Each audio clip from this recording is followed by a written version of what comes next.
મિત્રો, ગુજરાતમાં અનેક પરંપરાગત સ્વાદ માણવા મળે છે.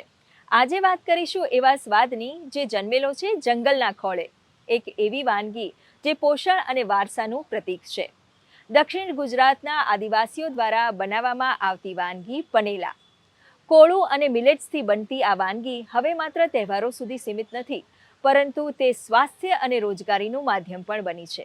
તો ચાલો જઈએ પાનમાં સ્ટીમ થતી આ સ્વાદિષ્ટ વાનગીની રસપ્રદ સફરે.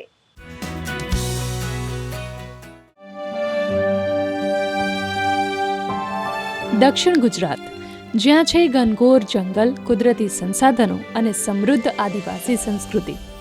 તાપી અને ડોલવણ વાંસદાના આદિવાસી સમાજની એક ખાસ વાનગી એટલે પનેલા, જેને પાનગાના નામે પણ ઓળખવામાં આવે છે. આ વાનગી મુખ્યત્વે કોળામાંથી બનાવવામાં આવે છે અને તેમાં નાગલી, ચોખા, જુવાર જેવા પૌષ્ટિક મિલેટ્સ મિક્સ કરીને પરંપરાગત મસાલા ઉમેરવામાં આવે છે અને ત્યારબાદ તૈયાર થયેલ આ મિશ્રણ કાચનાર તરીકે ઓળખાય છે, જેને આદિવાસી ભાષામાં કોરડિયાળું કહેવાતા ઝાડના પાનમાં પાથરીને સ્ટીમ કરવામાં આવે છે. આ પાનની કુદરતી સુગંધ પનેલાના સ્વાદને અનોખો અને લિજ્જતદાર બનાવે છે અને તેની પૌષ્ટિકતામાં વધારો કરે છે. પોષક તત્વોથી ભરપૂર આ વાનગી શિયાળામાં વધુ ખવાય છે. મેં પનેલામાં નવું વેરિએશન લાવીને મિલેટ્સથી પનેલા બનાવીએ છીએ.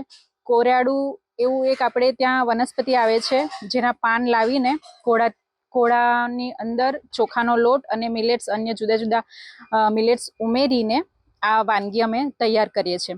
અને આપણે એક સ્નેક્સ તરીકે લઈ શકીએ. બાળકો જ્યારે કોળું એમ જ ખાવા માટે આપણે આપીએ તો એ લોકો નથી ખાતા, પરંતુ એને આપણે આવી રીતના મિલેટ્સ લોટ ઉમેરીને જ્યારે આપણે એમાં બનાવીએ છીએ તો એ લોકોને ભાવે છે. મીઠું હોવાથી બાળકો આને ખાય છે.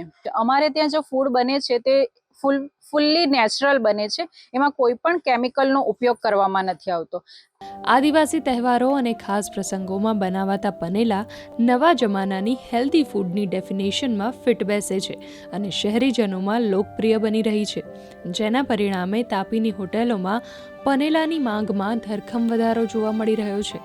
પરંપરાગત વાનગી હવે સ્વાદ અને સ્વાસ્થ્યની સાથે રોજગારીનો પણ સ્ત્રોત બની રહી છે.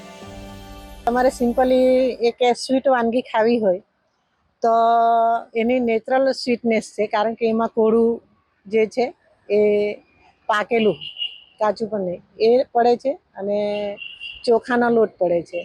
એ બે જે વસ્તુઓમાંથી એ પનેલા બનતા, અને વધારે એમાં તેલ હોતું નથી અને ખાસ તો એ વરાળથી બાફીને બનાવવામાં આવે છે, એટલે સ્વાસ્થ્ય માટે ખૂબ સરસ છે. તો જે પાકું કોળું છે એના સ્પેસિફિક બેનિફિટ્સ છે. એની અંદર વિટામિન એ બહુ સારી માત્રામાં હોય છે, જે બાળકો માટે બહુ જ સારું છે. એની અંદર કેલ્શિયમ પણ હોય છે. પનેલાને જે પાનમાં સ્ટીમ કરવામાં આવે છે ને એને કોરડિયાળું કહેવાય, એટલે પાનફૂટી. એ પાનફૂટી કિડની સ્ટોન એટલે કે જેને પથરીના દુખાવા વારંવાર થતા હોય એના માટે બહુ જ હેલ્ધી છે. એ કફ બચ્ચાઓમાં વારંવાર થતો હોય છે, શરદીની તકલીફો થતી હોય છે, તો એના માટે પણ બહુ જ હેલ્ધી છે. અને આની અંદર જે રાગી અને જુવાર મિલેટ્સ એડ કરવામાં આવે છે ને એ બહુ જ હેલ્ધી છે. રાગી સ્પેસિફિક ફિમેલ્સ માટે બહુ જ સારું છે. એની અંદર આયરન હોય છે, કેલ્શિયમ હોય છે, જે બાળકોમાં બોન સ્ટ્રોંગ કરવા માટે પણ હેલ્પફુલ છે. ઇનફેક્ટ જે જુવાર એડ કરવામાં આવે છે, એનર્જી તો ભરપૂર છે જ એની અંદર, પણ એ ડાયાબિટીસ જેને થતું હોય છે, વારંવાર શુગર લેવલ ઇન્ક્રીઝ થઈ જતું હોય છે, એ લોકો માટે પણ બહુ જ હેલ્પફુલ છે. પનેલા માત્ર ખોરાક નથી, આદિવાસી સંસ્કૃતિનો સ્વાદ છે. જંગલની સુગંધ, મિલેટ્સનું પોષણ અને પરંપરાની મીઠાશ, આ મળીને બને છે પનેલા, જે સાબિત કરે છે કે પરંપરા ક્યારેય જૂની નથી થતી. ગુડ ન્યૂઝ ગુજરાત માટે તાપીથી નીરવ કંસારાનો રિપોર્ટ.